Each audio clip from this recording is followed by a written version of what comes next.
जन वल्लभ गिरिवरधारी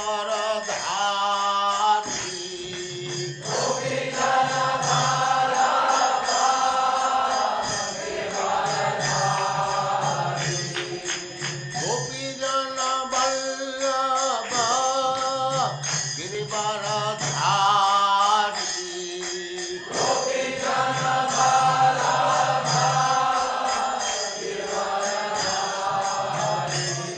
जय राधा माधव कुंज बिहारी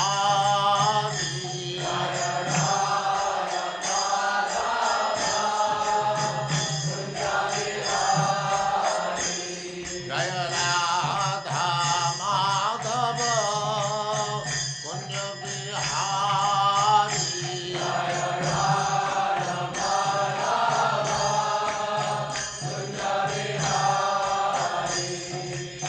गोपी जन वल्लभ गिरिवरधारी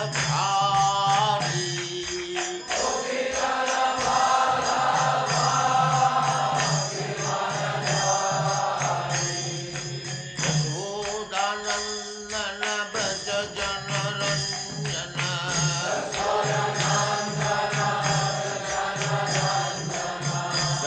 यशोदानंदन ब्रज जन रंजन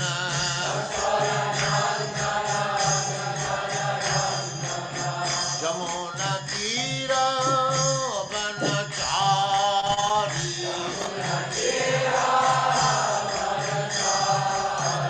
यमुना तीर वनचारी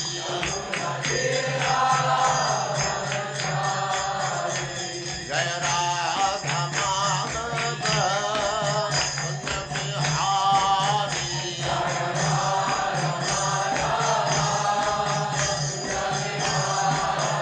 जय राधा माधव कुंज बिहारी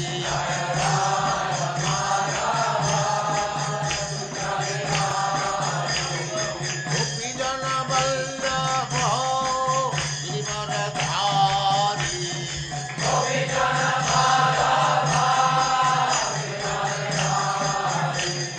गोपी जन वल्लभ गिरिवरधारी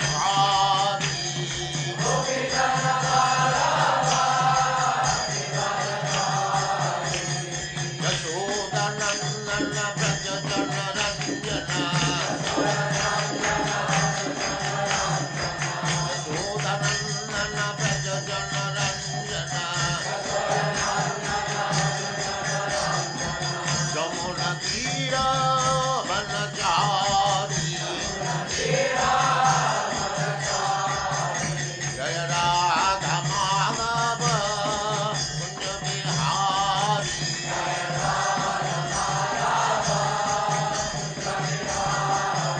जय राधा माधव कुंज बिहारी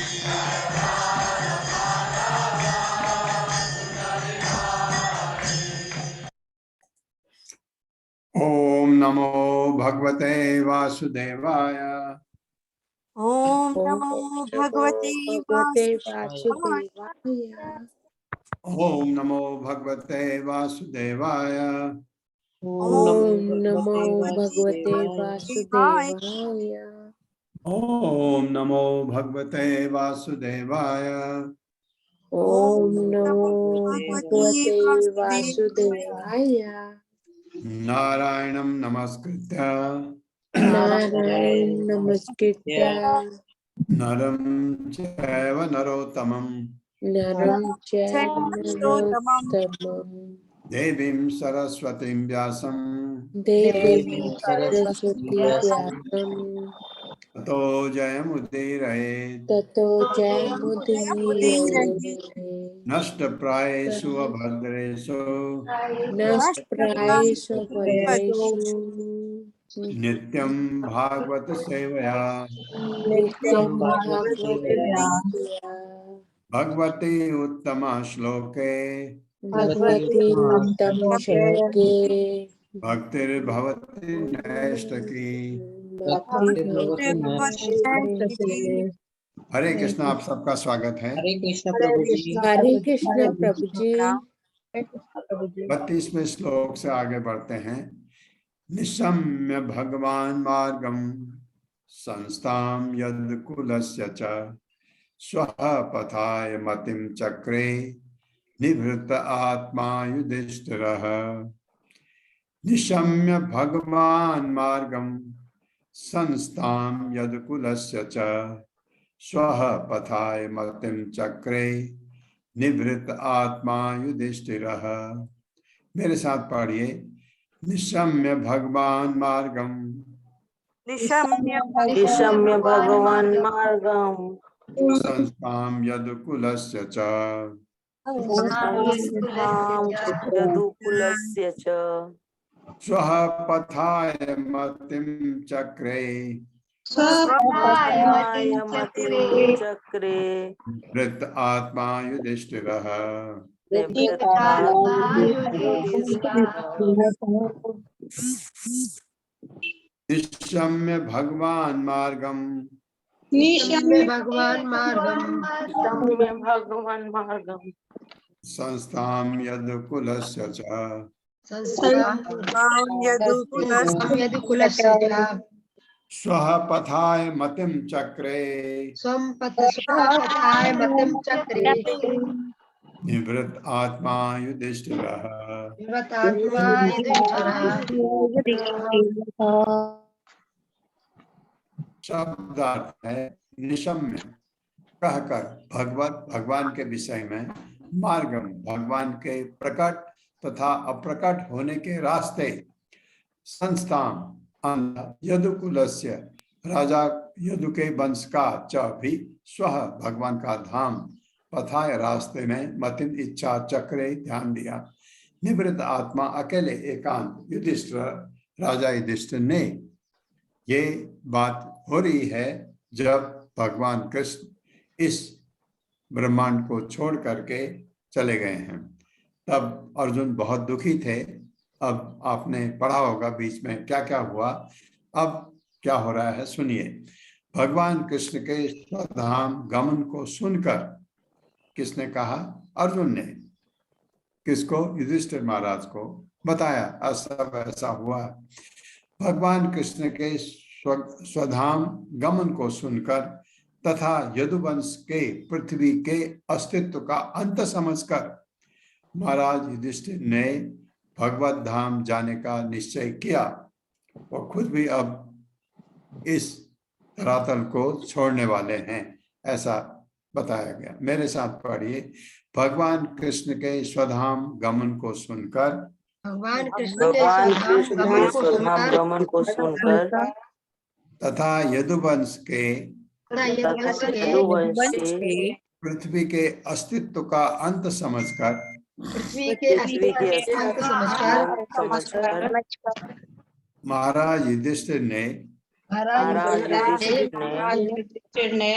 भगवत धाम जाने का निश्चय किया। भगवत धाम जाने का निश्चय किया। तात्पर्य। हरे कृष्ण प्रभु जी। शील प्रभुपाद की जय। शील प्रभुपाद द्वारा तात्पर्य।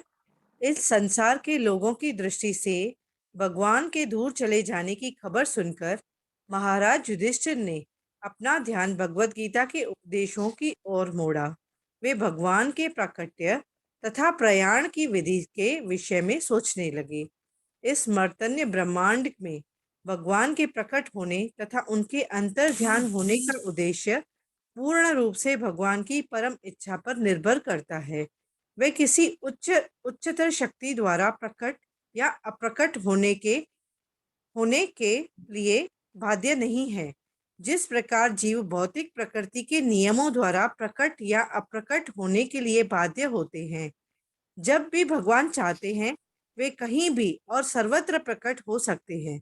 इससे किसी अन्य स्थान पर उनके प्राकट्य तथा तिरोधान पर कोई प्रभाव नहीं पड़ता। वे सूर्य के समान हैं। सूर्य स्वेच्छा से किसी स्थान पर उदय और अस्त होता है, किंतु उससे अन्य स्थानों पर उनकी उपस्थिति पर कोई प्रभाव नहीं पड़ता।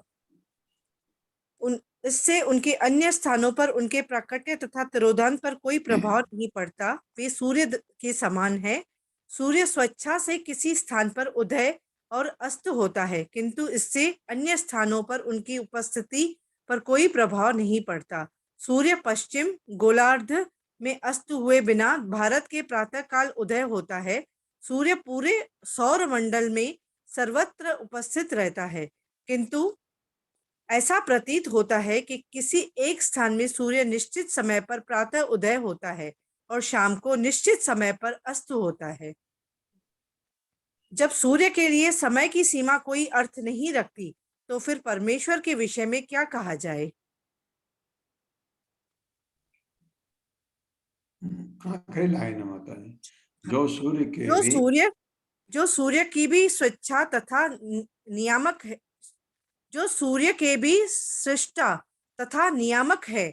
अतएव भगवत गीता में कहा गया है कि जो कोई भगवान की अनिश्चित शक्ति के द्वारा उनके दिव्य प्राकट्य तथा तिरोधाम को वास्तव में समझ लेता है, वह जन्म मृत्यु के चक्कर से मुक्त हो जाता है और चिन्मय आकाश में स्थित हो जाता है, जहां पर वैकुंठ के ग्रह हैं। वहां पर ऐसे मुक्त व्यक्ति जन्म मृत्यु जरा तथा रोग के भय से रहित होकर शाश्वत रूप में रह सकते हैं। आध्यात्मिक आकाश में भगवान तथा उनके दिव्य प्रेममयी सेवा में निरंतर लगे रहने वाले सारे लोग सदैव तरुण बने रहते हैं, क्योंकि वहां न बुढ़ापा है, न रोग है, न मृत्यु है। चूंकि वहां मृत्यु नहीं होती, अतएव वहां जन्म भी नहीं होता। इसीलिए निष्कर्ष यह निकलता है कि एकमात्र भगवान के प्राकट्य तथा तिरोधाम को समझ लेने पर मनुष्य जीवन की सिद्ध अवस्था प्राप्त कर सकता है। अतएव मोहग्रस्त नहीं होना चाहिए। अतएव महाराज युधिष्ठिर भी भगवत धाम वापस जाने के विषय में सोचने लगे। भगवान पृथ्वी पर या अन्य किसी लोक में अपने पार्षदों के साथ प्रकट होते हैं, जो उनके साथ नित्य निवास करते हैं, और यदुवंश के सारे सदस्य जो भगवान की लीलाओं में सहायक बने रहे, उनके पार्षद ही थे। उसी तरह महाराज युधिष्ठिर, उसके भाई तथा उनकी माता इत्यादि भी उनके नित्य पार्षद ही थे। चूंकि भगवान तथा उनके पार्षद का प्राकट्य तथा तिरोधाम दिव्य होता है, अतएव प्रकट तथा तिरोधाम के ब्रह्म लक्षणों से किसी को मोहग्रस्त नहीं होना चाहिए। हरे कृष्ण प्रभु जी। हाँ, हरे कृष्ण माता जी, धन्यवाद आपका। अतः प्राकट्य तथा निरोधान के बाह्य लक्षणों से, ये बाहर के लक्षण हैं, किसी को मोहग्रस्त नहीं, भ्रमित नहीं होना चाहिए। एक बात। दूसरी बात बहुत अच्छी इसमें कही है प्रभुपाद ने, आप और हम बाध्य हैं नियमों को पालन करने के लिए। हम जन्म लेते हैं और निश्चित है मृत्यु हमारी निश्चित है। ये चीज, एक नियम हमारे ब्रह्मांड भौतिक जगत में है। भगवान के लिए ये नियम लागू नहीं होते हैं, वो कभी भी कहीं भी प्रकट हो सकते हैं। जैसे भगवान के ही ये ऐसे नियम बने होंगे कि भगवान यदा यदा हि धर्मस्य ग्लानिर्भवति भारत अभ्युत्थानम् अधर्मस्य तदात्मानं सृजाम्यहम् परित्राणाय साधूनां विनाशाय च दुष्कृतां धर्म संस्थापनार्थाय संभवामि युगे युगे। भगवान कहते हैं, मैं युग युग में जब अधर्म फैलता है, मैं उसका नाश करने आता हूँ, धर्म की स्थापना करने आता हूँ और अपने भक्तों को खुश करने आता हूँ। भगवान ये कहते हैं। लेकिन भगवान किसी नियम से बंधे नहीं है। जैसे अभी भगवान इस ब्रह्मांड को छोड़ के गए तो दूसरे ब्रह्मांड में फिर लीला करने जाएंगे, जैसे यहाँ लीला की थी। असंख्य ब्रह्मांड में है। भगवान के लिए तो यहाँ आने का ऐसा समझो आप बहुत ही छोटा समय उनके लिए रहा होगा। हमारे लिए भले ही 125 साल हमारे रहे भगवान यहाँ, तो भगवान के लिए तो ये 1-2 मिनट जैसा होगा। लेकिन भगवान अगर चाहें बीच में बिना यहाँ छोड़े हुए दूसरे ब्रह्मांड में भी जाने का भगवान कर सकते हैं। ऐसा भगवान अपना विस्तार करके कुछ भी कर सकते हैं। जैसे आपने देखा कि रास लीला में जब रास डांस होता था, नृत्य, तो हर गोपी चाहती थी भगवान का हाथ उसके कंधे पर रहे नाच करते समय। तथास्तु भगवान सब दो गोपी के बीच में हो गए, विस्तार कर दिया अपने को। कर सकते हैं, कुछ भी कर सकते हैं। इसी तरह भगवान अगर चाहें यहाँ नहीं छोड़ें, दूसरे ब्रह्मांड में भी जा सकते हैं। ये प्रभुपाद कह रहे हैं, भगवान इस चीज के लिए स्वतंत्र है। हालांकि भगवान ने ऐसा नहीं किया है। अगर ऐसा हो भी तो आपको आश्चर्य नहीं करना चाहिए कि वो कुछ भी कर सकते हैं। तो ये प्रभुपाद कह रहे हैं, अब ये जानने के बाद कि भगवान इस धरातल को छोड़ चुके हैं, जब अर्जुन ने बताया, और पूरा यदुवंश को उन्होंने समाप्त कर दिया। यदुवंश के जितने भी यादव थे वृषवंशी, भगवान अपने साथ लेके आए थे उनको। वो लोग शायद, जहां तक मेरा ख्याल है, वो लोग स्वर्ग के निवासी थे। स्वर्ग से आए तो उनको मार काट करके, उनको आपस में लड़ा करके भगवान ने सब करके यहाँ शरीर छोड़ा उन्होंने, फिर स्वर्ग चले गए। ये भौतिक शरीर छोड़ा, स्वर्ग चले गए। तो ये सुन करके अब महाराज युधिष्ठिर कह रहे हैं, मैं भी अब यहाँ से जाने की सोच रहा हूँ। 33वां श्लोक है, प्रथा अपि अनुसृत्य धनंजय उदितम नाशम यदूनाम भगवद्गतिम चताम एकांत भक्त्या भगवती अधोक्षजे निवेशितात्मो परराम संसते। प्रथा अपि अनुसृत्य धनंजयोदितं नाशं यदूनां भगवद्गतिं चताम् एकांत भक्त्या भगवती अधोक्षजे निवेशितात्मो परराम संसते। मेरे साथ, प्रथा अपि अनुसृत्य धनंजयोदितं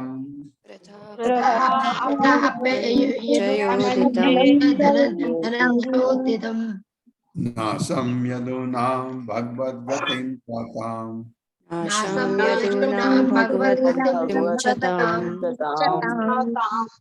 एकांत भक्त्या भगवती अधोक्षजे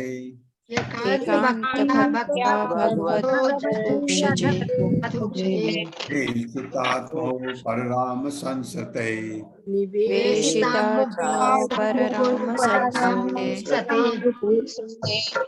प्रथा अपि अनुसृत्य धनंजयोदितं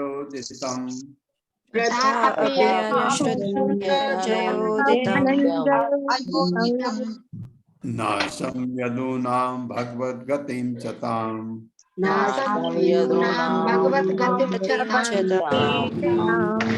एकांत भक्त्या भगवती अधोक्षजे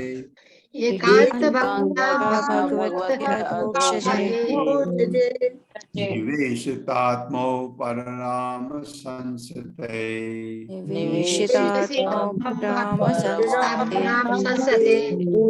निवेशितात्मो परराम संसते है।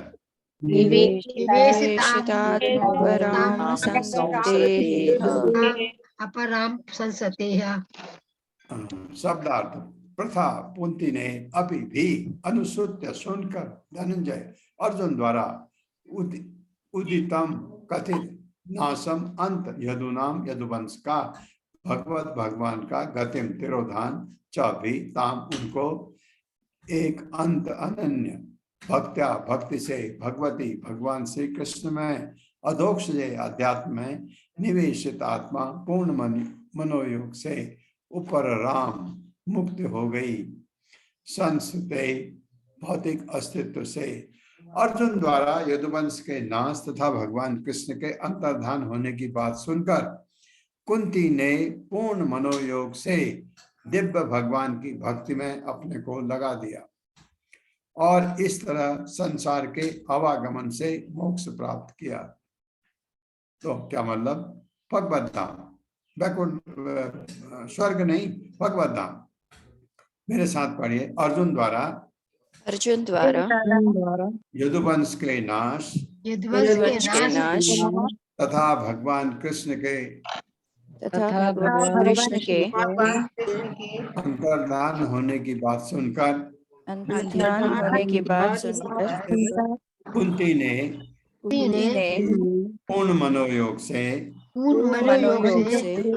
दिव्य भगवान की भक्ति में अपने को लगा दिया और इस तरह संसार के आवागमन से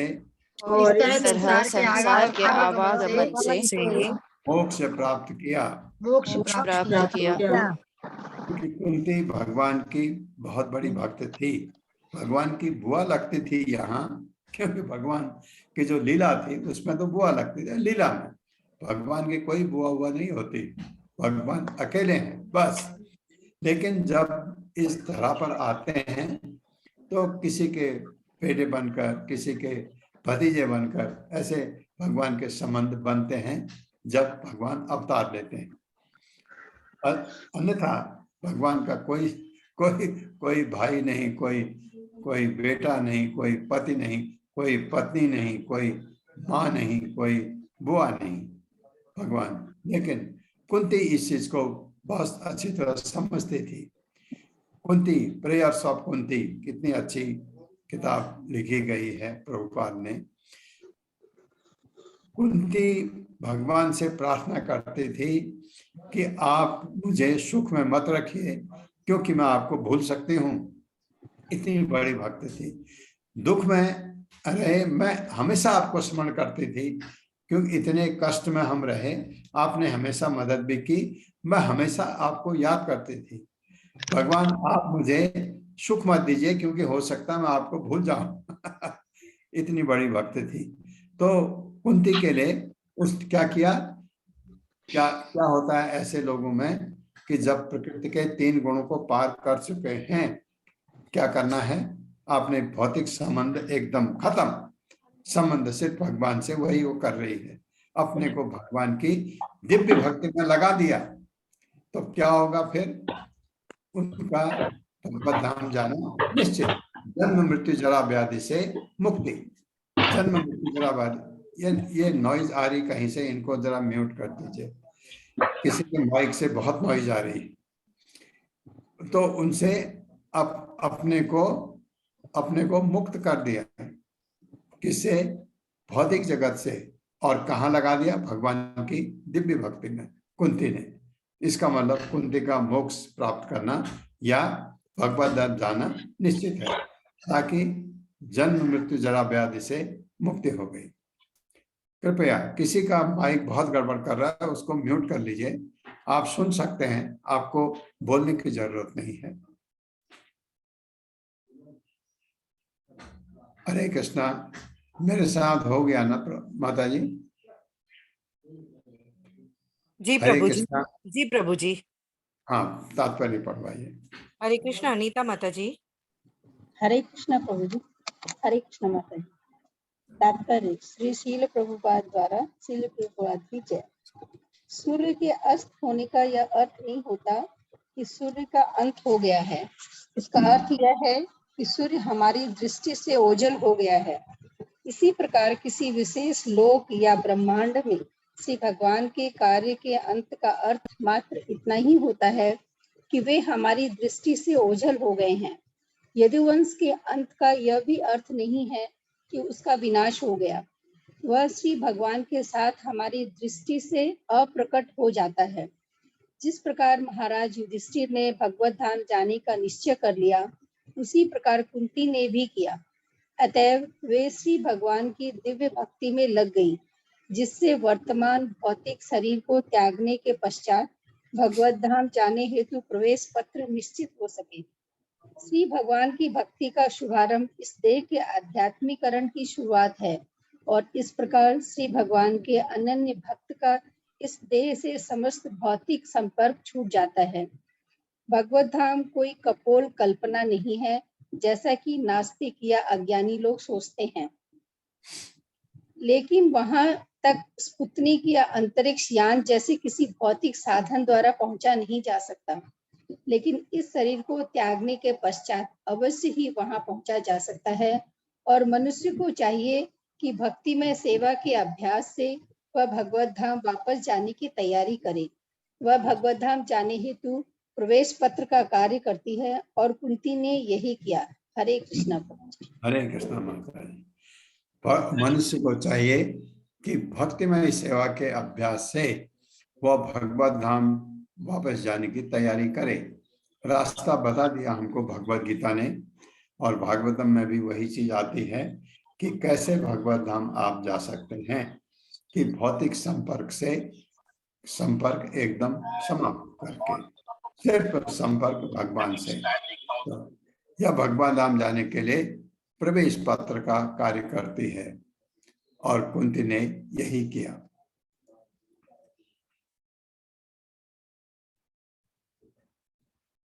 यया हरद्भुवो भारम ताम तनुम विजहावजः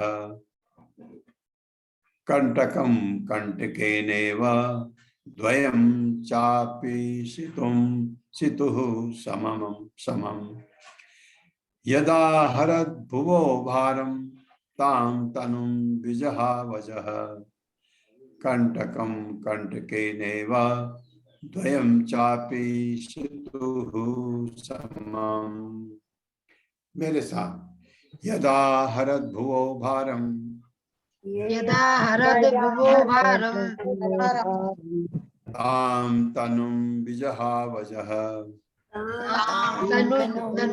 विजहावजः कंटकम कंटकेनेव द्वयं चापि सितुः समम।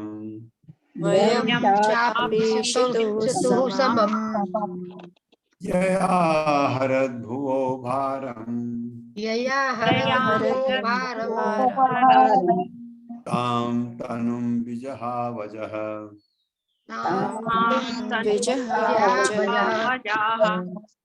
कंटकम कंटकेनेव द्वयं चापि सितुः समम।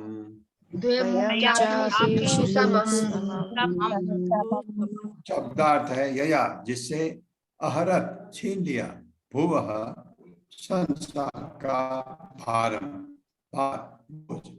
ताम उस तनु शरीर को विजहौ त्याग दिया, अजह अजन्मा ने, कंटकम कांटे को, कंटकेन कांटे से, इव सदृश, द्वयं दोनों, च भी, अपि, यद्यपि, ईशितु नियंत्रण करते हुए, समम समान। सर्वोपरि अजन्मा भगवान श्री कृष्ण ने यदुवंश के सदस्यों से अपना अपना शरीर त्याग करवा दिया, और इस तरह उन्होंने पृथ्वी के भार को उतारा। यह कार्य कांटे को कांटे से निकालने जैसा था, यद्यपि नियंता के लिए दोनों एक से हैं। मेरे साथ पढ़िए। सर्वोपरि अजन्मा भगवान कृष्ण ने सर्वोपरि अजन्मा भगवान श्री कृष्ण ने यदुवंश के सदस्यों से अपना अपना शरीर त्याग करवा दिया, और इस तरह उन्होंने पृथ्वी के भार को उतारा। यह कार्य कांटे को कांटे से निकालने जैसा था,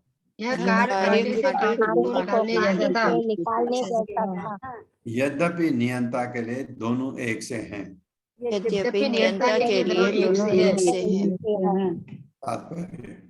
हरे कृष्ण। सुमन माता जी। हरे कृष्णा प्रभु जी। हरे कृष्णा सभी को। तात्पर्य श्रील प्रभुपाद जी की जय। श्रील प्रभुपाद जी के द्वारा श्री विश्वनाथ चक्रवर्ती ठाकुर बताते हैं कि सौनक तथा अन्य ऋषि जो नैमिषारण्य में सूत गोस्वामी से श्रीमद् भागवत सुन रहे थे, यदुओं के इस प्रकार मदोन्मत्त होकर मरने की बात सुनकर प्रसन्न नहीं थे। अतः उनकी मनोव्यथा को दूर करने के लिए सूत गोस्वामी जी ने उन्हें विश्वास दिलाया कि भगवान ने यदुवंश के सदस्यों से अपना शरीर त्याग करवा दिया, जिससे वे संसार के भार को हल्का कर सकें। भगवान तथा उनके नित्य संगी इस धरा पर पृथ्वी का भार उतारने में प्रशासनिक देवताओं की सहायता करने के लिए प्रकट हुए थे। अतः उन्होंने अपने कतिपय विश्वास पात्र देवताओं को यदुवंश में प्रकट होने और उन्हें अपने महान उद्देश्य में सेवा करने के लिए बुलाया था। उद्देश्य पूरा हो जाने पर भगवान की इच्छा से देवताओं ने मदोन्मत्त होकर परस्पर लड़ भिड़ कर अपने भौतिक शरीर को त्याग दिए। देवता सोमरस पीने के अभ्यस्त है, अतः शराब तथा मादक द्रव्यों का सेवन उनसे अछूता नहीं, अछूता नहीं। माता जी लास्ट लाइन नहीं है। कभी कभी उन्हें उन मत्ता के कारण कष्ट उठाने पड़े थे। एक बार मदोन्मत्त होने के कारण कुबेर के पुत्र नारद के साप भाजन बने, लेकिन बाद में भगवान श्री कृष्ण की कृपा से उन्हें असली रूप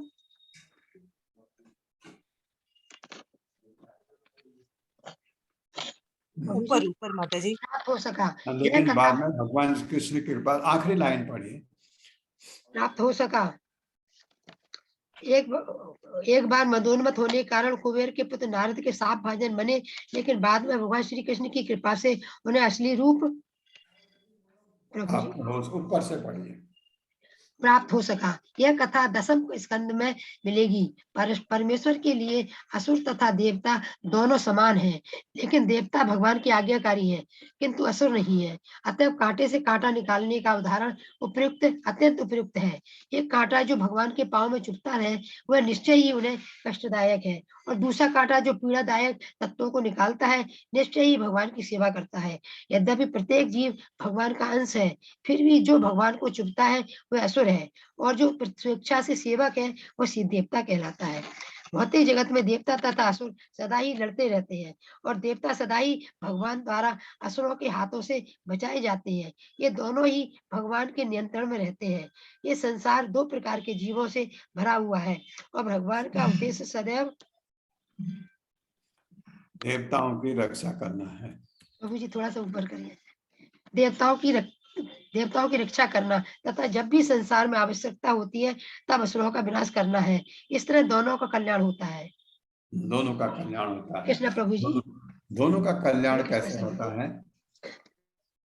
एक तो देवताओं को मदद होगी, और असुरों को अगर भगवान ने मार दिया तो उनका भी उद्धार हो जाता है, तो उनको आपके ब्रह्म ज्योति में लीन हो जाते हैं वहां तक, क्योंकि भगवान के हाथों से अगर मारे गए।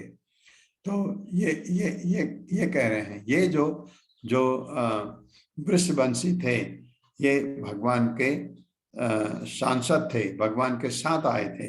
जब भगवान प्रकट होते हैं धरातल में, अकेले नहीं आते हैं, सब कुछ लेके आते हैं। भगवान आए, देवकी आई, वसुदेव आए, यशोदा माँ आई, नंद महाराज आए, सारे ग्वाल बाल आए, सारी गोपियां आई, है ना, राधा आई, सब, ये सब इसमें से बहुत सारे वैकुंठ के निवासी, और कुछ तो भगवान के धाम गोलोक वृंदावन से, और बाकी स्वर्ग से आते हैं, उच्च लोकों से आते हैं। और वो जो स्वर्ग के जो लोग हैं वो तो भौतिक हैं, उच्च लोकों में भी भौतिक हैं, वो वैकुंठ के निवासी नहीं हैं। तो भौतिक लोगों का शरीर त्यागना, जैसे भौतिक शरीर त्यागा, वैकुंठ चले गए, ऐसा तो भगवान ने ऐसा कराया। तो ये जो सूत गोस्वामी उनको बता रहे हैं कि वो अपने धाम वापस गए, उनको कोई कहीं नुकसान नहीं हुआ, जबकि नैमिषारण्य में उनको लगा कि वृषवंशी क्यों आपस में लड़ मर कर मर गए, सब खत्म हो गए, ऐसा। तो इस चीज को सूत गोस्वामी ने समझाया कि ऐसा नहीं है, वो अप्रकट हुए, उन्होंने भौतिक शरीर त्यागा, चले गए स्वर्ग या उच्च लोगों को। लेकिन बैकुंठ के जो साथ आए हैं उनका तिरोधान दूसरे किस्म से होता है। हालांकि कभी कभी वो जादूगरी वो भी करते हैं, आपको दिखा देंगे जैसे मर गए, शरीर छोड़ गए, ये वो वैसा नहीं है। प्रभुपाद कहते हैं जैसे जादूगर दिखाता है ना, आपको कुछ दिखाता है और उसको एकदम खत्म भी कर देता है और फिर उसको वापस ले आता है, तो इस प्रकार के जादूगरी भगवान भी करते हैं कभी कभी। 35वां श्लोक है, यथा मत्स्यादि रूपाणि धत्ते जय्याद् यथा यथा नटः भूभारः क्षपितो येन जहौ तच्च कलेवरम्। यथा मत्स्यादि रूपाणि धत्ते जय्याद् यथा नटः भूभारः क्षपितो येन जहौ तच्च कलेवरम्। मेरे साथ पढ़िए, यथा मत्स्यादि रूपाणि यथा मत्स्यादि रूपाणि धत्ते जय्याद् यथा नटः धत्ते जय्याद् यथा नटः भूभारः क्षपितो येन भूभारः क्षपितो येन जहौ तच्च कलेवरम्।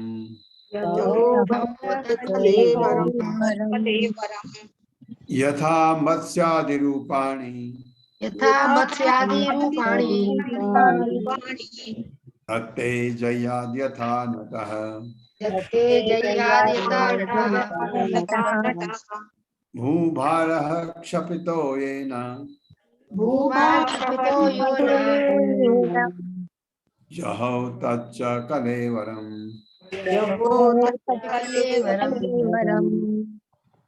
यथा जिस तरह मत्स्य आदि, मत्स्य अवतार इत्यादि रूपाणी स्वरूप धत्ते स्वीकार करते हैं, जय्याद ऊपर से छोड़ देते हैं, यथा जिस तरह नटः नट जादूगर, भूभारः संसार का भार, क्षपितः उद्धार, ये न जिससे जहौ जाने दिया, तत् उस च भी कलेवरम शरीर को। अनुवाद है, परमेश्वर ने जिस शरीर को पृथ्वी का भार कम करने के लिए प्रकट किया था उससे उन्होंने छोड़ दिया। वे एक जादूगर के समान विभिन्न शरीरों को यथा मत्स्य अवतार तथा अन्य अवतारों में धारण करने के लिए एक शरीर को छोड़ते हैं। मेरे साथ पढ़िए, परमेश्वर ने जिस शरीर को पृथ्वी का भार कम करने के लिए प्रकट किया था पृथ्वी का भार कम करने के लिए प्रकट किया था उसे उन्होंने छोड़ दिया। वे एक जादूगर के समान विभिन्न शरीरों को यथा मत्स्य अवतार तथा अन्य अवतारों में धारण करने के लिए एक शरीर को छोड़ते हैं। तात्पर्य माता। हरे कृष्ण। शोभा माता जी। हाँ, हरे कृष्ण प्रभु जी, हरे कृष्ण माता जी।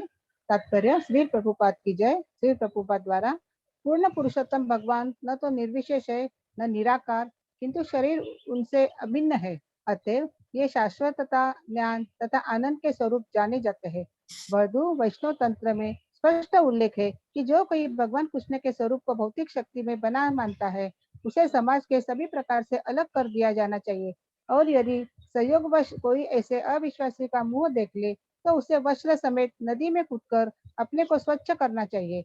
भगवान को अमृत या मृत्यु रहित कहा जाता है क्योंकि उनका कोई भौतिक शरीर नहीं होता। ऐसी परिस्थिति में भगवान का मरना या ऊपर से पढ़िए प्रभु जी, ऊपर करेंगे। हाँ, ऊपर से पढ़िए माता जी, ऊपर से। हाँ, शरीर त्याग करना एक जादूगर की जादूगरी जैसा है। जादूगर अपनी कला बाजुओं से दिखता है कि उनके शरीर के टुकड़े टुकड़े हो गए हैं, वह जलकर राख हो गया है या सम्मोहन द्वारा बेहोश हो गया है, लेकिन ये सब झूठे प्रदर्शन मात्र होते हैं। वास्तव में जादूगर का शरीर न तो खंड खंड होता है, न जलकर राख होता है, न वह मृत होता है, न जादू प्रदर्शन की किसी भी अवस्था के समय वह बेहोश रहता है। इसी प्रकार भगवान के भी अनंत शाश्वत रूप है, जिनमें इस ब्रह्मांड में प्रदर्शित मत्स्य अवतार भी एक है। क्योंकि ब्रह्मांड अनंत है, अतएव यह मत्स्य अवतार किसी न किसी ब्रह्मांड में अपनी लीलाएं प्रदर्शित कर रहा होगा। इस श्लोक में विशिष्ट शब्द दत्ते प्रयुक्त है, जिसका अर्थ शाश्वत रूप से स्वीकृत। ये द्वित्वा विशेष अवसर के लिए स्वीकृत शब्द ठीक नहीं है।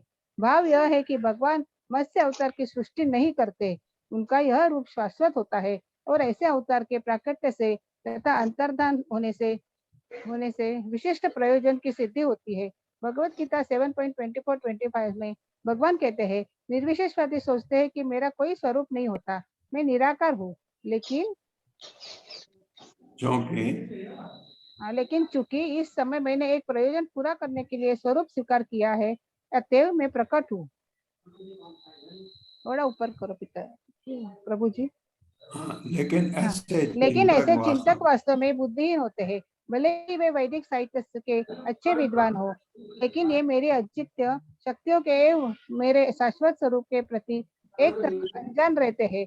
इसका कारण यह है कि मैं अपने योग आवरण में अभक्तों के समक्ष स्वयं को प्रकट न करने का अधिकार बनाए रखता हूँ। अतएव अल्पज्ञानी मूर्ख मेरे शाश्वत रूप से अनजान रहते हैं, जो कभी नष्ट नहीं होता और अजन्मा है। पद्म पुराण में यह कहा गया है कि जो भगवान से ईर्ष्या करते हैं और सदैव उन पर क्रोध लेते हैं, वे भगवान के वास्तविक तथा शाश्वत रूप को जानने के लिए सर्वथा अयोग्य है। भागवत में भी यह कहा गया है कि मल्लों के समक्ष भगवान वज्र के समान प्रकट हुए।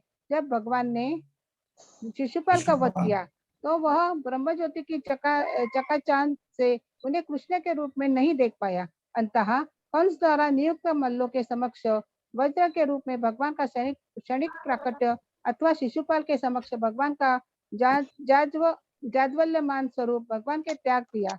लेकिन जादूगर के रूप में भगवान शाश्वत रूप से विद्यमान है और किसी दशा में वे नष्ट नहीं होते। ऐसे रूप असुरों के समक्ष भी कुछ समय के लिए प्रदर्शित किए जाते हैं, किंतु जब भगवान ऐसे प्रदर्शन को बंद कर देते हैं तो असुर लोग सोचते हैं कि ऊपर से पढ़िए। सोचते हैं कि अब ईश्वर नहीं है। जिस प्रकार मूर्ख दर्शकगण सोचते हैं कि जादूगर जल गया या खंड खंड हो गया, निष्कर्ष यह निकला कि भगवान का कोई भौतिक शरीर नहीं होता, अतएव वे न कभी मारे जाते हैं, न कभी अपना दिव्य शरीर बदलते हैं। हरे कृष्ण प्रभु जी। हरे कृष्ण माता जी। जैसे ये कहा जाता है कि भगवान को जाते समय तीर लगा, भगवान गिर गए, भगवान की वो जादूगरी थी, ये प्रभुपाद कह रहे हैं। 35वां श्लोक है, यदा मुकुंदो भगवान इमां महीम जहौ स्वतन्वा श्रवणीय सत्कथः तदा हरेव अप्रतिबुद्ध चेतसाम् अभद्र हेतु कलिरन्ववर्तत।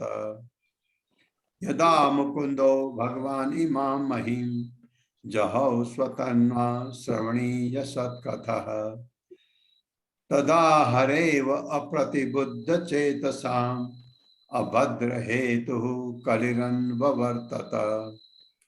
मेरे साथ पढ़िए, यदा मुकुंदो भगवान इमां महीम यदा मुकुंदो भगवान इमां महीम जहौ स्वतन्वा श्रवणीय सत्कथः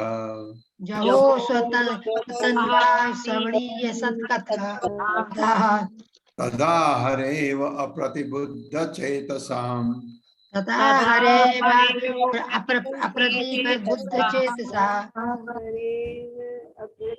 अभद्र हेतु कलिरन्ववर्तत।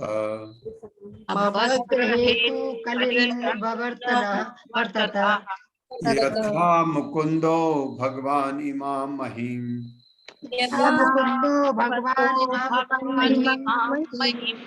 जहौ स्वतन्वा श्रवणीय सत्कथः यो स्वतन् वा श्रवणीय सत्कथं ततः तदा हरेव अप्रतिबुद्ध चेतसाम् तथा हरे अप्रतिबुद्ध चेतसाम् अभद्र हेतु कलिरन्वर्तत अभद्र सेतु कलिरवन भवर्तत। यदा जब मुकुंदः कृष्ण ने भगवान इमाम इस महिम पृथ्वी को जहो छोड़ा स्वतन्वा अपने उसी शरीर के साथ श्रवणीय सत्कथा उनके विषय में श्रवण करने योग्य है, तदा उस समय अह एव उसी दिन से अप्रतिबुद्ध चेतसाम जिनके मन पर्याप्त विकसित नहीं हैं, उनके अभद्र हेतु सारे दुर्भाग्य का कारण कल ही अन्ववर्तत कल ही पूर्ण रूप से प्रकट हुआ।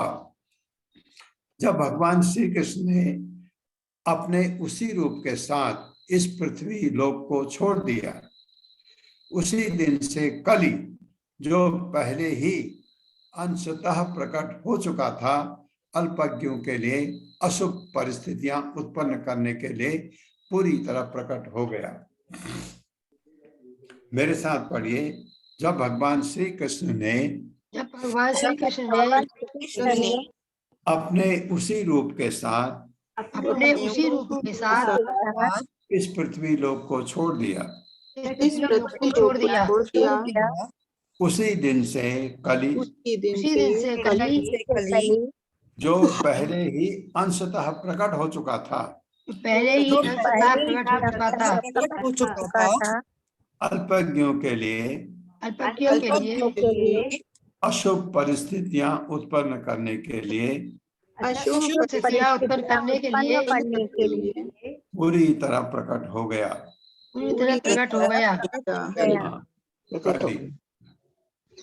तात्पर्य। हरे कृष्ण सरिता माता जी। हरे कृष्णा प्रभु जी, हरे कृष्णा माता जी। पढ़िए। तात्पर्य श्रील प्रभुपाद द्वारा श्रील प्रभुपाद की जय। जो लोग पूर्ण रूप से ईश्वर भावना भावित नहीं है, उन्हीं पर कली का प्रभाव पड़ता है। मनुष्य अपने आप को भगवान की देखरेख में रखकर कलियुग के प्रभाव को निरस्त कर सकता है। कलियुग का पदार्पण कुरुक्षेत्र युद्ध के बाद ही हो गया था, किंतु भगवान की उपस्थिति के कारण यह अपना प्रभाव दिखा न सका। लेकिन जब भगवान अपने दिव्य शरीर को साथ लेकर इस धरालोक को छोड़ गए, तो उनके जाते ही कलियुग के लक्षण उसी तरह प्रकट होने लगे, जिस रूप में द्वारका से अर्जुन के आगमन से पूर्व महाराज युधिष्ठिर का दृष्टिगोचर हो रहे थे। और महाराज युधिष्ठिर ने ठीक ही इस समय भगवान के प्रयाण की कल्पना कर ली थी। जैसा कि हम पहले ही कर चुके हैं, भगवान हमारी आंखों से उसी तरह ओझल हो रहे हैं जिस तरह सूर्य अस्त होने पर हमारी दृष्टि से ओझल हो जाता है। धन्यवाद। हरे कृष्णा। ये बड़ा अच्छा लिखा आखिरी में। भगवान जैसे सूर्य शाम को ओझल हो जाता है ना, हमारे लिए रात आने लगती है, तो इसका मतलब ये नहीं कि सूर्य गायब हो गया। सूर्य दूसरे तरह पृथ्वी के दूसरे भाग में वो रोशनी करता है, फिर करते करते फिर वहां रात होती है और हमारी सुबह होती है। पृथ्वी गोल है ना, जैसे बताया जाता है। सूर्य तो बिल्कुल है, हम सोचते हैं सूर्य गायब हो गया, सूर्य गायब नहीं। उसी तरह भगवान का भी ये अंतर्धान होना उसी तरह है। इसका ये मतलब नहीं भगवान खत्म हो गए। भगवान दूसरे ब्रह्मांड में चले गए, तीसरे ब्रह्मांड में चले गए। भगवान का ये लीलाएं चलती रहती हैं हर ब्रह्मांड में। हमारे ब्रह्मांड में लीला हुई, हमने भगवान की लीला सुनी और बड़े बड़े अचंभे भगवान ने करके दिखाए। यहाँ वो भगवान दूसरे ब्रह्मांड में दिखाते हैं, तीसरे में, असंख्य ब्रह्मांड में है। भगवान हर ब्रह्मांड में अपनी लीलाएं करते हैं। तो ये बताया गया कि कली आ चुका था आंशिक रूप से, और लेकिन उसका प्रभाव दिखता ही नहीं था क्योंकि भगवान थे। जब भगवान धरातल में हैं, भगवान का जब यहाँ पर जब भगवान यहाँ विद्यमान हैं, तो अशुभ हो ही नहीं सकता कोई चीज, सब चीजें शुभ ही शुभ होती हैं। भगवान जब आते हैं, आपने देखा भगवान का प्राकट्य होता है तो धरातल में सब चीजें शुभ होने लगती है। नदियों में पानी आ जाता है, वनस्पतियां बहुत अच्छी तरह उगती हैं, पृथ्वी बहुत अच्छा अनाज उगाने लगती है, सब चीजें अच्छी अच्छी होने लगती हैं, सब शुभ लक्षण होते हैं। और जब भगवान इस धरातल को छोड़ते हैं, हमारे लिए सब अशुभ होने लगता है। ये बात जैसे देखा आपने, अर्जुन कितना दुखी था जब वो आया और भगवान को इतना याद किया कि जो सब कुछ भी मुझ में था, अगर मेरे बाहों में जो शक्ति थी वो मेरी नहीं, भगवान की कृपा थी, क्योंकि भगवान का भक्त है। ये इसी तरह से जब ये बताया गया, कली का असर अब आने लगेगा, क्योंकि कली आपने देखा, हमने पहले पढ़ चुके हैं, कली का को परीक्षित महाराज ने उसको रोकने के लिए बहुत कोशिश किया। फिर उसने कहा कि मुझे कुछ जगह तो दे दीजिए, मैं कहाँ रहूं। परीक्षित महाराज ने, अब आएगा शायद बाद में, कहा कि तुम ऐसे जगह रहो जहां जुआ खेला जाता है, तुम ऐसे जगह रहो जहां मदिरा पान वगैरह होता है, तुम ऐसे जगह रहो। ये करके उन जगहों पर कली प्रभाव दिखाता है। और हमको क्या कहा जाता है, आपको जुआ नहीं खेलना है, आपको मांसाहार नहीं करना है, आपको नशा नहीं करना है, आपको पराई स्त्री से अपना संबंध नहीं रखना है।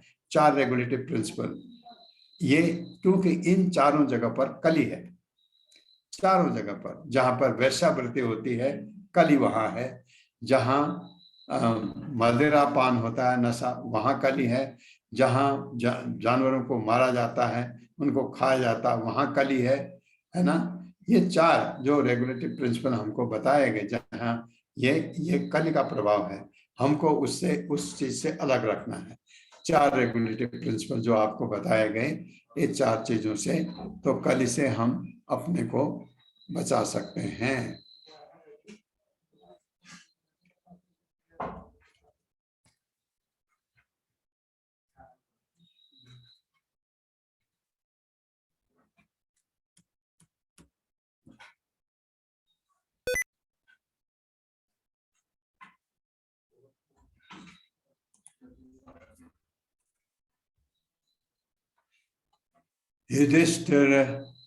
युधिष्ठिरस् तत् परिसर्पणं बुधः पुरे च राष्ट्रे च गृहे तथात्मनि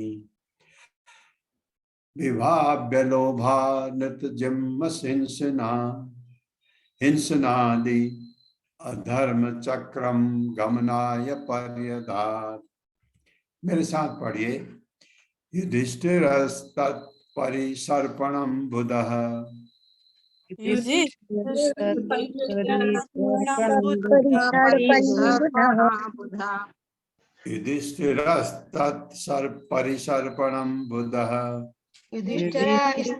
परिसर्पणं बुधः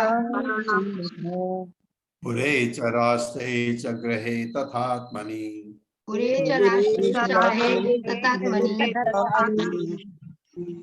विभाव्य लोभानृतजिम्महिंसनादि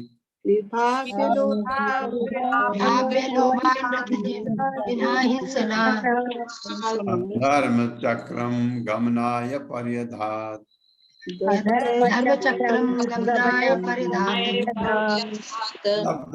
युधिष्ठिर, महाराजा युधिष्ठिर, तत् उस परिसर्पणाम विस्तार को, बुधः पूर्ण अनुभवी, पूरे राजधानी में, च भी राष्ट्रे राज्य में, च तथा गृहे घर में, तथा और आत्मनि अपने में, विभाव्य देखकर, लोभ लालच, अनृत झूठ, जिह्म कुटिल नीति, हिंसन आदि हिंसा, ईर्ष्या, अधर्म अधर्म, चक्रम छल, गमनाय प्रस्थान के लिए, पर्यधात तदनुसार वस्त्र धारण के, महाराज युधिष्ठिर पर्याप्त बुद्धिमान थे कि वे कलयुग के प्रभाव को समझ गए। जब सब अशुभ होने लगा था, आपने ध्यान दिया, जब अर्जुन नहीं आए थे, द्वारका से लौटे नहीं थे, कृपया अपने माइक को म्यूट रखें प्लीज। जिनके माइक इतना नॉइज कर रहा है, आप अगर म्यूट करेंगे आप सुन सकते हैं, आपको माइक ऑन करने की जरूरत नहीं है अगर माइक ठीक नहीं है तो। महाराज युधिष्ठिर पर्याप्त बुद्धिमान थे और वे कलयुग के प्रभाव को समझ गए, जिसके विशेष लक्षण होते हैं बढ़ता लालच, लोग लालची होने लगते हैं, असत्य भाषण, लोग झूठ बोलने लगते हैं, धोखा देना, दूसरों को धोखा देते हैं, तथा सारी राजधानी, राज्य, घर तथा समस्त व्यक्तियों में हिंसा का आधिक्य हो इत्यादि। अतः उन्होंने घर छोड़ने की तैयारी की और तद अनुकूल वस्त्र धारण किए, उसी तरह के वस्त्र धारण कर लिए। मेरे साथ पढ़िए। महाराजा युधिष्ठिर पर्याप्त बुद्धिमान थे कि पर्याप्त बुद्धिमान थे वे कलयुग के प्रभाव को समझ गए, कलयुग के प्रभाव को समझ गए, जिसके विशेष लक्षण होते हैं जिसके विशेष लक्षण होते हैं बढ़ता लालच, असत्य भाषण, धोखा देना तथा सारी राजधानी, राज्य, घर तथा समस्त व्यक्तियों में हिंसा का आधिक्य इत्यादि। अतः उन्होंने घर छोड़ने की तैयारी की और तद अनुकूल वस्त्र धारण कर लिए। तात्पर्य माता जी। हरे कृष्ण पूनम माता जी। हरे कृष्ण प्रभु जी। हरे कृष्ण माता जी। पढ़िए माता जी। प्रभु जी स्क्रीन शो नहीं हो, स्क्रीन स्लाइड कर दीजिए जी। तात्पर्य श्रील प्रभुपाद जी के द्वारा। श्रील प्रभुपाद जी की जय। आधुनिक युग कली के विशिष्ट गुणों से प्रभावित है। कुरुक्षेत्र युद्ध के दिनों से, जिसे लगभग 5000 वर्ष हुए हैं, कलयुग का प्रभाव प्रकट होने लगा है और प्रमाणिक शास्त्रों से पता चलता है कि अभी कलयुग 4,27,000 वर्ष और चलता रहेगा। कलयुग के जिन लक्षणों का उल्लेख ऊपर किया गया है, अर्थात लोभ, असत्य, छल, भाई भतीजावाद, हिंसा इत्यादि, उनका पहले से ही बोलबाला है और यह कोई नहीं जानता कि ज्यों-ज्यों कली का प्रभाव बढ़ेगा, प्रलय होने तक क्या क्या न हो ले। हम यह पहले ही जान चुके हैं कि कलयुग के प्रभाव ईश्वर विहीन तथा कथित सभ्य मनुष्य के लिए हैं। जो लोग भगवान के आश्रय में हैं, उन्हें इस भयावह युग से डरने की कोई बात नहीं है। महाराज युधिष्ठिर भगवान के महान भक्त थे, अतएव उन्हें कलयुग से भयभीत होने की आवश्यकता न थी, किंतु उन्होंने सक्रिय गृहस्थ जीवन से विरक्त होकर अपने घर भगवत धाम वापस जाने के लिए तैयारी करना उचित समझा। चूंकि पांडव भगवान के सनातन संगी हैं, अतएव वे अन्य किसी वस्तु की अपेक्षा भगवान की संगति के लिए अधिक बेचैन रहते थे। इसके साथ ही आदर्श राजा होने के नाते महाराज युधिष्ठिर अन्यों के लिए आदर्श स्थापित करने के लिए भी विरत होना चाहते थे। जो ही गृहस्थी के कार्यों को देखने वाला कोई नवयुवक तैयार हो जाए, तो मनुष्यों को चाहिए कि वह आध्यात्मिक साक्षात्कार तक ऊपर उठने के लिए तुरंत गृहस्थ जीवन का परित्याग कर दे। उसे गृहस्थी के अंधकूप में तब तक सड़ते नहीं रहना चाहिए जब तक यमराज आकर उसे बाहर न खींच निकाले। आधुनिक राजनेताओं को महाराज युधिष्ठिर से स्वैच्छिक वैराग्य लेने की शिक्षा ग्रहण करनी चाहिए और नई पीढ़ी को अवसर प्रदान करना चाहिए। यही नहीं, सेवानिवृत्त वृद्धों को भी उनसे शिक्षा लेनी चाहिए और इसके पूर्व कि वे मृत्यु के लिए बलपूर्वक घसीटे जाएं, उन्हें आध्यात्मिक साक्षात्कार के लिए छोड़ देना चाहिए। हरे कृष्ण। हरे कृष्ण माता जी। आध्यात्मिक साक्षात्कार के लिए घर छोड़ देना चाहिए या घर में रहें, घर से अपना आसक्ति छोड़ देनी चाहिए, सिर्फ भगवान में अपनी आसक्ति रखनी चाहिए।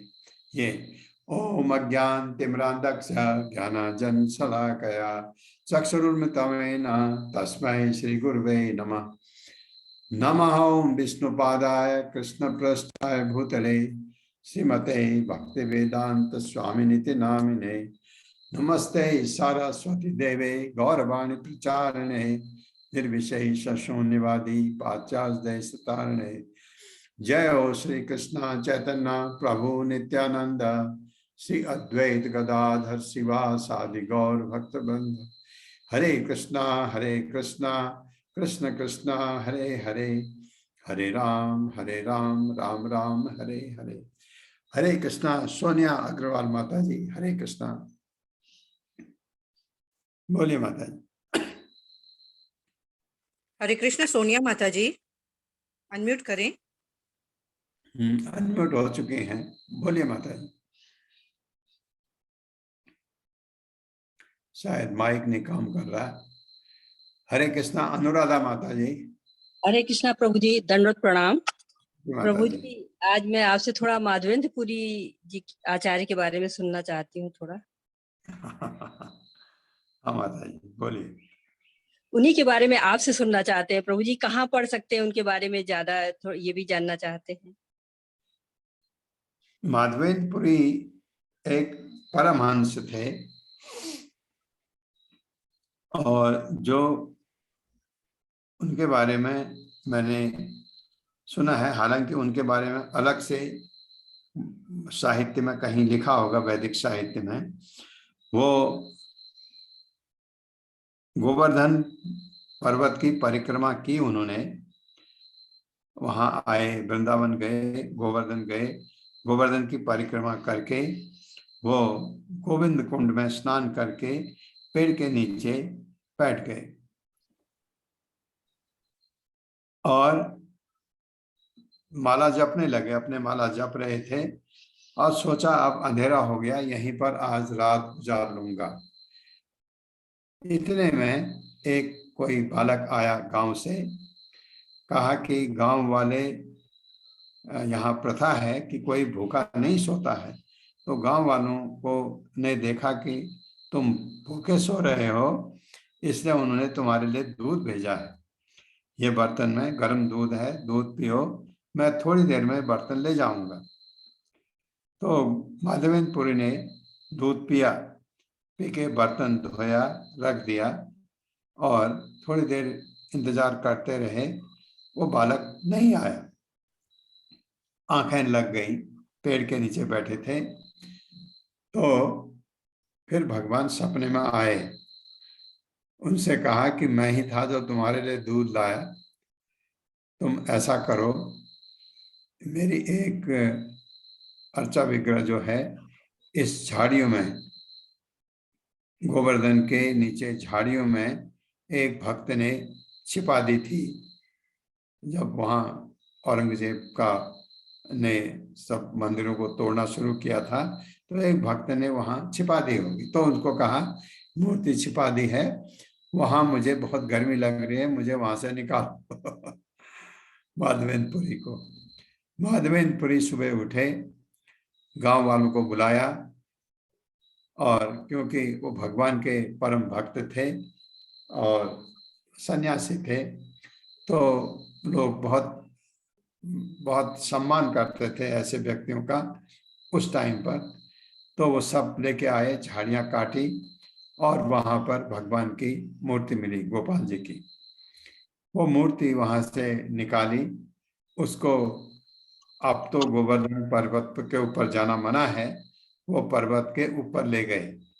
वहाँ उनका अभिषेक किया, अभिषेक करके उनको चंदन भी लेप किया और वहाँ पर एक बहुत बड़ा एक उत्सव जैसा हुआ। गांव वाले आए, वहाँ पर प्रसाद बना, भगवान को भोग लगा, सब ने खाया। शाम को सब उतर के नीचे अपने अपने घर चले गए और माधवेंद्रपुरी भी कहीं नीचे सो गए। फिर सपना आया माधवेंद्रपुरी को कि ये जो चंदन का लेप तूने लगाया अच्छा लगा, मुझे अभी भी गर्मी मेरी गई नहीं है। ऐसा करो तुम ये एक क्षेत्र बोला जाता है, उसका नाम मुझे याद नहीं आ रहा, जिसका मतलब ये पुरी के तरफ का है, ये उड़ीसा का। वहां पर जाकर के मलय पर्वत। मलय पर्वत, मलय पर्वत, वहां से चंदन लेके आओ, मुझे फिर लेप लगाओ अच्छी तरह। ये भगवान और भक्त के बीच में ऐसे ही आदान प्रदान होता है बातों का। और माधवेंद्र पुरी उठे और चल पड़े उड़ीसा की तरफ, चल पड़े।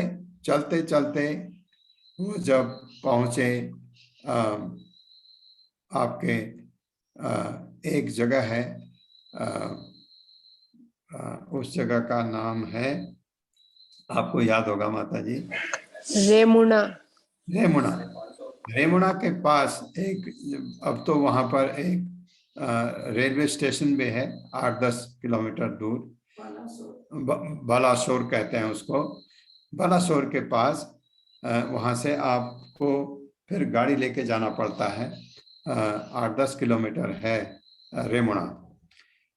रेमुना में वो भगवान गोपीनाथ का मंदिर है, राधा गोपीनाथ का मंदिर है। वो वहाँ गए, बैठे, उनकी भगवान की आरती हुई, देखी उन्होंने। फिर भगवान को भोग लगा, भोग में वहां पर एक खीर बनती है विशेष प्रकार की। वो खीर भगवान को भोग लग रही थी लेकिन ढकी नहीं थी। अक्सर ऐसा होता है जब भगवान को भोग लगाया जाता है, कोई देखे नहीं उसको, इसलिए उसको ढक के ले जाया जाता है भगवान के पास। फिर भगवान के पास जब रखते हैं, आप जो उसके ऊपर ढका है उसको निकाल लेते हैं ताकि भगवान के समक्ष से आपको रखना है। वहां पर ऐसा नहीं हुआ, उसी दिन था या नहीं करते थे पता नहीं। कुल्हड़ में खीर, 12 कुल्हड़ में भगवान को खीर अर्पित होती थी। तो पुजारी ने भोग लगाया, भोग लगा करके सबने प्रसाद लिया, ग्रहण किया। पुजारी मंदिर बंद करके घर जाके सो गया। अब ये खीर जब भगवान को भोग लगाने के लिए आ रही थी, माधवेंद्र पुरी को मन में आया, अगर इस खीर का स्वाद मुझे पता लगता तो मैं जो गोपाल जी, गोवर्धन के ऊपर जो गोपाल जी हैं, उनको भी ऐसी खीर बना के खिलाता। ये मन में आया, एकदम ध्यान आया ये तो अपराध हो गया, क्योंकि जो भगवान को अभी भोग लगा ही नहीं, उसके स्वाद की बात उनके मन में आई। तो उनको बहुत दुख हुआ, उन्होंने प्रसाद भी नहीं लिया। वो उसी के निकट एक बहुत छोटी बाजार मार्केट है, वहां जाके सो गए। और उसके बाद पुजारी जब घर गया, पुजारी सोया, पुजारी को सपना आया, भगवान ने कहा उठ मंदिर में जा, एक कुल्हड़ मैंने पीछे छिपा रखी है, बताया कहाँ पर है, उसको निकाल, और एक मेरा भक्त बाजार में भूखा सोया है उसको देखे आ, उसका नाम माधवेंद्र है। तो पुजारी ने सोचा मैं तो 12 के 12 कुल्हड़ उठा दिया था, तो भगवान ही क्या कह रहे हैं। फिर उठा, नहाया, मंदिर में जाना है, नहा धो के मंदिर में गया जहां भगवान ने बताया था, देखा वहां एक कुल्हड़ रखा हुआ है। उसने कुल्हड़ निकाला, मंदिर बंद किया, और उसके बाद बाजार में गया। माधवेंद्रपुरी कौन है, बहुत छोटी बाजार है, एक आधे लोग गए होंगे। तो उन्होंने कहा मैं हूँ। तो उनको बताया कि ये खीर आपके लिए भगवान ने छिपा के रखी थी, और ऐसे ऐसे सारा दृष्टांत सुनाया माधवेंद्रपुरी को। पुजारी घर जाके सो गया। माधवेंद्रपुरी ने खीर भी खाई, कुल्हड़ भी खा लिया। खुश होके, भगवान वही भगवान है जो गोपाल जी की सेवा करी, वही देखिए गोपीनाथ बन के उनको ऐसी मदद कर रहे हैं। और अब माधवेंद्रपुरी को लगा कि अगर मैं सुबह तक रुका तो लोग मेरे पास आने लगेंगे कि ये कौन है। तो माधवेंद्रपुरी उजाला होने से पहले ही पुरी की तरफ चल दिए। पुरी से फिर वो उन्होंने, बहुत लंबी कहानी है ये, पर पुरी में उन्होंने बहुत जगह पर परमिशन लिया, 50 किलो के करीब ये चंदन इकट्ठा किया। फिर ये कपूर जो है, कुछ तोला कपूर भी उसके इकट्ठा किया, कपूर को भी उसमें लगाया जाता है जब चंदन रगड़ते हैं। तो माधवेंद्रपुरी उसको लेकर के किसी को साथ भी रखा होगा, पूरा बोझ लेकर के रेमुणा पहुंचे। रेमुणा में रात को सोए, सपना आया कि तू ऐसा कर, इतना बोझ यहाँ कहाँ लाएगा, ये आपके गोपाल जी हैं, कौन से, गोवर्धन पर्वत के ऊपर। सपने में आए, उन्होंने कहा कि तू इसको यहीं, इस चंदन का लेप इनको गोपीनाथ को लगा ले, मुझे ऐसे ही ठंडक मिल जाएगी। इसको यहीं पर इसको चंदन घिस करके गोपीनाथ जी का लेप कर। तो फिर वही किया उन्होंने, ये करके फिर वो वृंदावन वापस आए। ये माधवेंद्रपुरी की छोटी सी कहानी है। माधवेंद्रपुरी के शिष्य थे ईश्वरपुरी। ईश्वरपुरी के शिष्य थे भगवान चैतन्य महाप्रभु। भगवान चैतन्य महाप्रभु ने संन्यास लिया था, कारण क्योंकि वो जब बहुत यंग थे, भगवान का उपदेश देने लगे तो लोग इतने ज़्यादा इच्छा से नहीं सुनते थे, क्योंकि वो बहुत यंग थे। अगर कोई उम्रदार है भगवान का प्रवचन करे तो लोग सुनने के ज़्यादा इच्छुक होते हैं। तो उन्होंने क्या किया, संन्यास लिया, क्योंकि सन्यासी को लोग बहुत इज्जत करते थे। इस वजह से भगवान को संन्यास लेने की क्या जरूरत है। भगवान तो आए थे चैतन्य महाप्रभु के रूप में कलयुग में हमको भक्ति कैसे करनी है ये बताने के लिए। तो भगवान, जब आप संन्यास लेते हैं गुरु से, गुरु चाहिए जिससे संन्यास लेते हैं, तो ईश्वरपुरी से उन्होंने दीक्षा ली थी। तो ईश्वरपुरी माधवेंद्रपुरी के शिष्य थे और चैतन्य महाप्रभु को भी माधवेंद्रपुरी के बारे में सब कुछ पता था। तो ये आपको छोटा सा कथा मैं सुनाया। सोनिया माता जी, हरे कृष्णा। हरे कृष्णा प्रभु जी। हरे कृष्णा। हरे कृष्णा प्रभु जी। सॉरी, वो दूसरा माइक काम नहीं कर रहा था मेरा शायद। प्रभु जी, मुझे ये पूछना था कि भागवतम में छोटे छोटे बातों को भी बहुत ही डिटेल वे में बताया गया है, तो फिर जिस तरह से कृष्ण यहाँ पे से छोड़ के अपने धाम को गए, उसका उल्लेख क्यों नहीं है? आगे हमको और पढ़ने को मिलेगा। जैसे हम सुनते हैं कि द्वारका नगरी डूब गई थी, ये सब हमें कहाँ पढ़ने को मिलेगा? भागवतम में मिलेगा या नहीं? भागवतम में काफी है एक्चुअली, जो अभी आप सुन रहे हैं ये विस्तार से आगे आएगा। कुछ चीजें आप सही कह रहे हैं, बहुत उसमें नहीं है। तो ये कुछ चीजों का मैं आपको बताऊंगा, कुछ चीजें कहाँ हैं। कुछ चीजें तो पुराणों में आ गई हैं। पुराणों से ज्यादा ये जो उपनिषद हैं, उपनिषदों में, क्योंकि उपनिषद वेद ही हैं। उपनिषद वेद लिखे उन्होंने वेदव्यास ने। फिर जैसे वेद को उन्होंने 4 भागों में बांटा। अब ऋग्वेद के जब लिखा उन्होंने, ऋग्वेद में जो भी चीज लिखी उसमें जहां उनको लगा कि ये कम हो गया है, फिर उन्होंने उसके उपनिषद बनाए, सब बनाए उसके।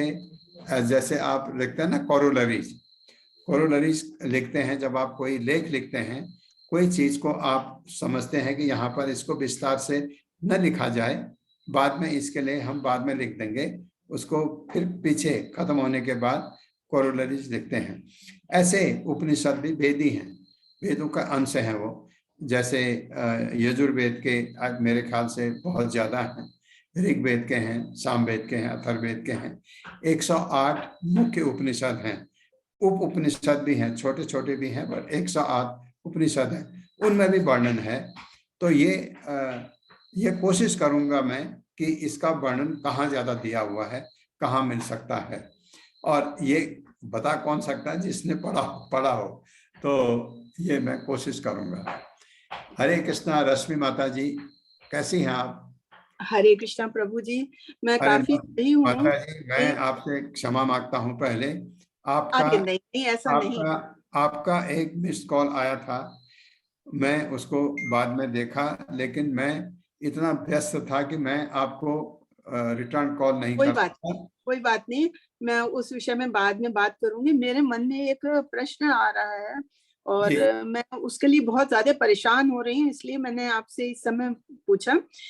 अभी जब मैं गई थी केरला अपने इलाज के लिए, तो जी। वहाँ डिफरेंट टाइप्स के ट्रीटमेंट्स होते हैं नेचुरोपैथी वाले। हाँ जी। तो उसमें अलग अलग मसाज भी होती है, मेडिकेटेड पाउडर से, मेडिकेटेड ऑयल से, अलग अलग तरह से मसाज होती है। तो जी। उसमें काफी आराम भी मिलता है, अच्छा लगता है, और कभी कभी उसमें नींद भी आने लगती है। तो उस समय हमारे मन में एक प्रश्न आया कि हमारी एक तरह से सेवा हो रही है, हम किसी से सेवा लेना नहीं चाहते हैं, लेकिन हाँ। हमारी एक तरह से सेवा हो रही है और हम बहुत उसमें आनंद का भी अनुभव कर रहे हैं। तो ये क्या हमारे अच्छे कर्मों का फल है या बुरे कर्मों का फल है? अच्छे कर्मों का कि भाई हम आनंद ले रहे हैं, लेकिन बुरे कर्मों का ये कि आज हम किसी से सेवा ले रहे हैं और आनंद ले रहे हैं, तो ये हमारे लिए एक ऋण भी तो हो जाएगा। ये प्रश्न हमारे मन में बहुत ज्यादा चोट कर रहा था, तो मैं आपसे पूछना चाहती हूँ क्या। जी माता जी, ये शरीर को, आपको इस शरीर को स्वस्थ रखना है, क्योंकि आप भगवान की सेवा कर सकते हैं। तो उसके लिए इस शरीर को स्वस्थ रखने के लिए आपको जब कभी कोई तकलीफ है, डॉक्टर के पास जाना चाहिए, अवश्य जाना चाहिए। और डॉक्टर आपकी सेवा करता है। तो आप अगर अस्पताल में भर्ती होते हैं, नर्स आपकी सेवा करती है, वहाँ के जितने अटेंडेंट हैं उनसे आप सेवा लेती हैं। और इसमें इतना ज़्यादा डिटेल में आपको ऐसे सोचने का ज़रूरत नहीं है, क्योंकि जो लोग भी सेवा करते हैं, अस्पताल की सेवा वास्तव में और चीज़ों की सेवा से सर्वोपरि है। इसलिए मैं कहता हूँ वो एक ऐसी जगह है जहाँ पर वो हमेशा दूसरों की सेवा करते हैं। उनमें सेवा भाव अगर है तो कुछ लोग उनको, क्योंकि वो लोग तो नौकरी करते हैं, उनको तो पैसा मिलता है, नहीं, वो लोग वो आपकी बहुत सेवा फ्री भाव नहीं से करते हैं, करते हैं, उनको। बहुत सेवा भाव से। हाँ लेकिन हमको अपने आप में बड़ी ग्लानि लग रही थी कि हम हाँ, ये दूसरों से सेवा ले रहे हैं। हाँ, वो लेना है, क्योंकि शरीर को आपको रखना है। और आप अगर उस सेवा का बदला, तो कोई सेवा आपको करता है उसका बदला नहीं दिया जा सकता किसी भी रूप में।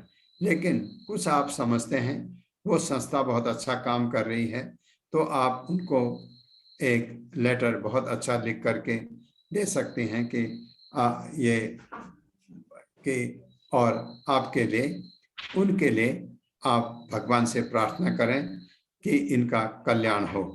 नहीं, वो इनको तो मैंने दिया है, रिव्यू बहुत बस अच्छा लिख के दिया, यही लेकिन मन में बहुत ये प्रश्न उठ रहा था, इसलिए मैंने आपसे। यही यही यही हम कर सकते हैं। उस सेवा का आपको कितना आपका दर्द कम हुआ वहां से?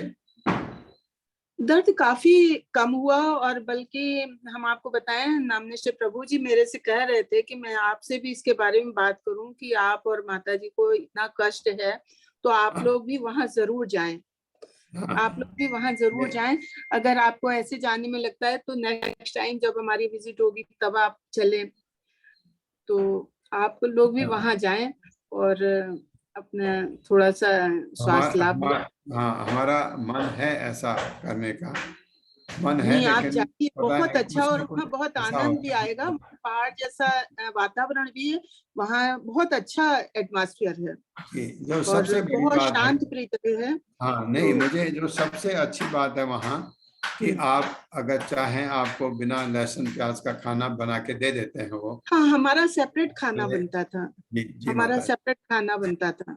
बस ये वहाँ की चावल ही मिलेगा आपको, रोटी वाला सिस्टम थोड़ा मुश्किल होता है। रोटी हाँ एक दिन बनवाई भी तो वो रोटी अच्छी नहीं बनाते हैं, तो चावल वाली समस्या है। और पहाड़ पे के लोग थोड़ा चावल का परहेज करते हैं, वो चीज थोड़ी सी है। तो अरे और बाकी कोई बहुत बात अच्छा है। और आप जाइए, और पता चला था कि आपको कुत्ते ने भी काट लिया, आप इंजेक्शन लगवा रहे हैं, अब आप कैसे हैं? ठीक हो माता जी, ठीक हूँ, कोई तकलीफ नहीं। ठीक है, हरे बस कृष्णा। आप स्वस्थ रहें। हरे हरे कृष्णा। कृष्णा। और हरे कल कृष्णा। मिलते हैं। हरे कृष्णा। जरूर। हरे धन्यवाद कृष्णा। प्रभु जी, दंडवत प्रणाम। धन्यवाद, दंडवत प्रणाम प्रभु हरे जी। कृष्ण जी, दंडवत सबका प्रणाम, बहुत धन्यवाद। बहुत